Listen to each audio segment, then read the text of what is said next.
Buen día. Nosotros somos profesionales en comercio exterior y negocios internacionales y el día de hoy les vamos a explicar o hablar un poco más acerca de lo que es el régimen cambiario. El régimen cambiario son todas las diferentes políticas que asume un país en función a la valoración de su moneda y la determinación del tipo de cambio con respecto a las otras divisas. Existen diferentes tipos de cambios, entre los cuales podemos encontrar primero eh, el tipo de cambio fijo, en el cual se produce cuando una moneda está anclada al valor de otra moneda, ya sea directa y rígida. Esto impide los cambios en su relación y valoración y derivando la política de moneda de la moneda principal. Es decir, lo que hacen es fijar su moneda, por ejemplo, usualmente se hace al euro o al dólar. Los valores de las monedas fijas suben y bajan juntos. Es decir, si la moneda a la cual se ancló eh, la moneda de un país sube, esto también va a subir y si baja, también baja. Por ejemplo, si Colombia vincula su moneda con el dólar y este aumenta su valor o por el contrario pierde su valor, también lo haría el peso colombiano. Una de las principales consecuencias de vincular una moneda a la del otro país es que el Banco Central pierde una de las herramientas fundamentales de la política monetaria, que es la devaluación de su moneda. Ok, si el peso se aprecia por encima del tipo fijo, el Banco Central debe comprar pesos a cambio de dólares. Esto lo que hace es que disminuye la cantidad de pesos que circulan en la economía colombiana, lo cual aumenta el valor de la moneda. Para mantener el tipo de cambio fijo es muy importante mantener en reserva una gran cantidad de dinero de la divisa a la que se requiere fijar, porque de lo contrario no se puede pues, mantener. Otro tipo de cambio que existe son el tipo de cambio flexible. Este se produce cuando hagamos de cuenta que en una cesta de monedas se pueden producir cambios en su valoración por la inflación o por la transacción entre divisas entre diferentes países. Esto lo que hace es que permite la libertad en la convertibilidad, aunque suelen establecerse también restricciones para moderar los cambios. Varias restricciones están en determinar, o bueno, determinan por la oferta y la demanda de las divisas en el mercado. Eh, Esto está también constantemente en movimiento, el cambio siempre está, como su nombre lo dice, cambiando y renovándose. No tiene la capacidad de corregir el déficit de un país mediante la devaluación o la revaluación de una moneda. Por ejemplo, si hay déficit comercial en un país, quiere decir que se exporta menos de lo que se importa, de manera que la demanda de la moneda nacional será débil y pues el precio de esta moneda irá perdiendo valor con el tiempo. Otro de los temas es el mercado Forex o mercado cambiario. Este es un mercado que se caracteriza por el libre cambio o compraventa de divisas.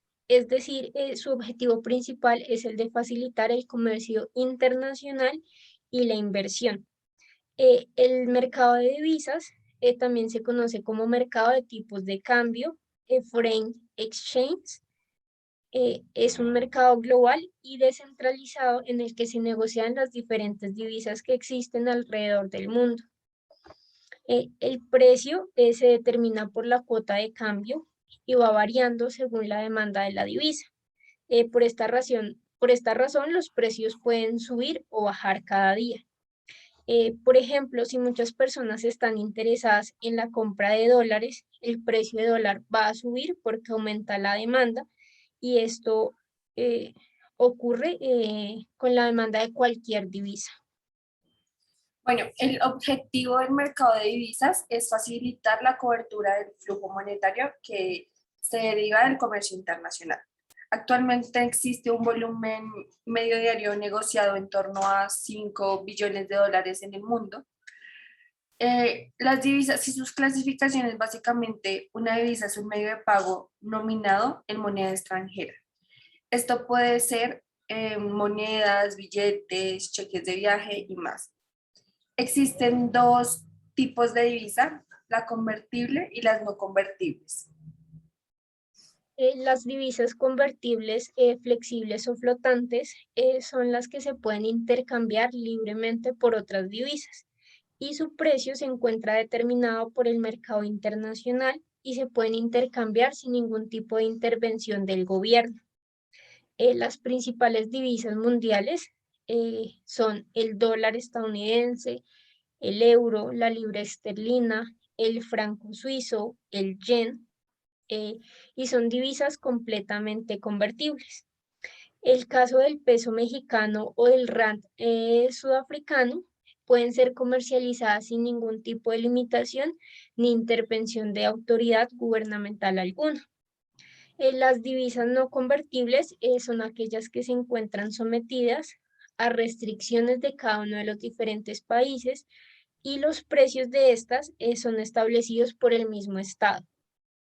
Por ejemplo, la rupia india es una divisa parcialmente convertible, pues el gobierno indio impone ciertas restricciones al momento de su comercialización.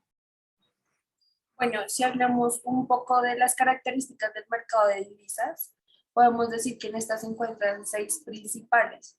En estas 6 podemos encontrar en número 1, es el mercado más grande del mundo. En el número 2 es muy volátil y es un mercado libre, o sea, no regulado. En el número 3, sus participantes tienen pocas posibilidades de manipulación del mercado. Cuarto, está en actividad las 24 horas del día. Los fines de semana no hay movimientos. En el número 5, la mayoría de las transacciones se centran en Londres, Nueva York, Tokio, Singapur, Zurich, Hong Kong y Frankfurt. Y en el número 6, favorece el intercambio de fondos entre los diferentes países. ¿Esto qué quiere decir? Que hay países con excedentes de liquidez y países que necesitan dicha liquidez. También podemos encontrar las diferentes teorías explicativas eh, de las variaciones de los diferentes tipos de cambio. La primera teoría que podemos encontrar es la de paridad del poder adquisitivo. Esta teoría lo que nos cuenta es que se trata de valorar dos monedas en el mercado internacional, teniendo en cuenta el Producto Interno Bruto y el nivel de vida o inflación o el IPC de cada uno de los países. En resumen, lo que hace es que se calcula la cantidad de dinero necesaria para comprar los mismos bienes y servicios en ambos países. El cálculo de la paridad de poder adquisitivo absoluta se saca dividiendo el costo de un bien en una moneda entre el costo del mismo bien en otra moneda.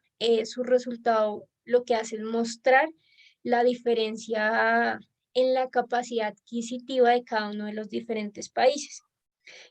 También lo que hace es tratar de medir usando índices establecidos por la OCDE o también utiliza índices un poco más comunes, más conocidos como el índice de la Big Mac, en la que lo que se hace es tomar como referencia la hamburguesa de McDonald's Big Mac y medir en cada uno de los diferentes países cuál es su costo en dólar. Asimismo, pues se obtiene cuál es la capacidad adquisitiva que manejan cada uno de los diferentes países comprando este mismo alimento. Bueno, como segunda teoría tenemos la paridad de los tipos de interés.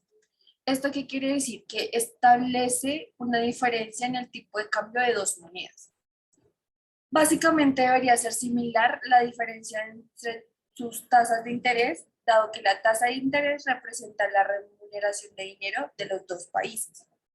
Entonces, esto básicamente lo que hace es calcular el precio del futuro tipo de cambio, que digamos los tipos de cambio serán iguales a la diferencia en los tipos de cambios. Básicamente, los tipos de interés serán iguales a la diferencia de los tipos de cambio. La tercera teoría que podemos encontrar es el efecto internacional Fisher. Este efecto es un modelo que se tiene en cuenta la tasa de inflación, ya que esta es la medida más precisa del poder adquisitivo de cada país. De esta manera se pretende que las variaciones en la cotización de las monedas no sean tan fuertes, para lo cual se supone que la inflación esperada es bastante estable y los cambios de la tasa de interés se correlacionan con las tasas de inflación. A medida que aumentan las tasas de inflación, las tasas de interés reales bajan, cuando las tasas nominales no aumentan a tasas iguales a las de la inflación. Un ejemplo puede ser, por ejemplo, la inflación es del 4% anual y la tasa de interés nominal es del 10%. Cada dólar en el banco se convierte en 1.10 el próximo año, pero debido a que la inflación es del 4%, esos 1.10 dólares solo pueden comprar un 6% más de bienes y servicios en lugar de ser un 10%. Lo que hace esta tasa, lo que hace es que la tasa de interés real sea no del 10%, sino realmente sería del 6%. Listo. Ahora vamos a entrar a hablar sobre la balanza cambiaria. Para entender un poco sobre esta balanza, podemos decir que es un registro estadístico de las transacciones en divisas efectuadas a través de los intermediarios del mercado cambiario. Estos realizan diferentes operaciones en el mercado, tales como reintegros de divisas provenientes del pago del exterior, inversión extranjera, pago de intereses sobre inversión colombiana en el exterior, giros de divisas para pagar importaciones, pago de intereses de deudas externas y entre otras. Un incremento de la entrada de divisas provocaría un superávit en la balanza cambiaria y por consiguiente un incremento de las reservas internacionales traduciéndose en una apreciación del tipo de cambio. Una depreciación de la moneda colombiana frente a la del dólar implicaría un incremento del precio de las divisas expresado en la moneda nacional, elevando esto al precio relativo de los bienes importados y reduciendo el precio relativo de las exportaciones del país, provocando un déficit en la balanza cambiaria. También vamos a hablar un poco acerca del riesgo cambiario. El riesgo cambiario es la pérdida potencial que se podría llegar a realizar ante los cambios en los precios de una divisa. Si se analiza o si analizamos más detenidamente, estas pueden estar sujetas a este tipo de riesgo, otros agentes diferentes a importadores y exportadores, como lo son los inversionistas locales o extranjeros, los agentes que realizan operaciones de crédito en monedas diferentes a la local. Estarían también los accionistas, los proveedores o clientes de una empresa que importa o exporta. Eh, Industriales que no importen o exporten, pero que se vean afectados sus costos, ingresos o fuentes de financiamiento o competitividad por la variación de la tasa de cambio. Dentro de los tipos de riesgo cambiario, eh, tenemos que el manejo del tipo de cambio hace que se realicen estos diferentes riesgos. El primero es el riesgo de la transacción, en el cual el riesgo de los contratos en los que la compañía ha incurrido y se desencadena en riesgos cambiarios. El segundo es el riesgo económico, que es un efecto a largo plazo del riesgo de la transacción.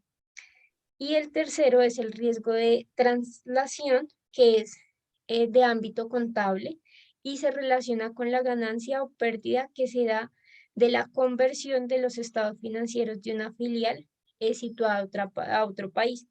En resumen, el riesgo cambiario es la pérdida de potencial de la divisa, pero esto nunca va a estar relacionado como tal a los riesgos del mercado, sino más que todo a las otras consecuencias que se pueden dar fuera de la operación inicial. Bueno, existen tipos de exposición al riesgo cambiario. El riesgo cambiario se clasifica en relación a su tipo de exposición y existen cuatro principales tipos de exposición. Podemos hablar de la exposición de transacción y este es el riesgo de que el tipo de cambio cambie desfavorablemente en el momento de hacer una transacción, que involucre una conversión entre divisas. También encontramos la exposición de conversión, que esta lo que hace es, básicamente esta es proporcional a la cantidad de activos denominados en moneda extranjera. También tenemos otra que es la exposición operativa o económica, y está referente al riesgo cambiario que afecta el valor del mercado de una empresa o inversiones, o inversionista, inversiones y demás. Y también tenemos la exposición contingente, que esto es básicamente como por ejemplo una empresa tiene exposición contingente al momento de negociar un contrato en moneda extranjera. Y esto hace referente a la capacidad de enfrentarse al riesgo cambiario, económico o de transacción.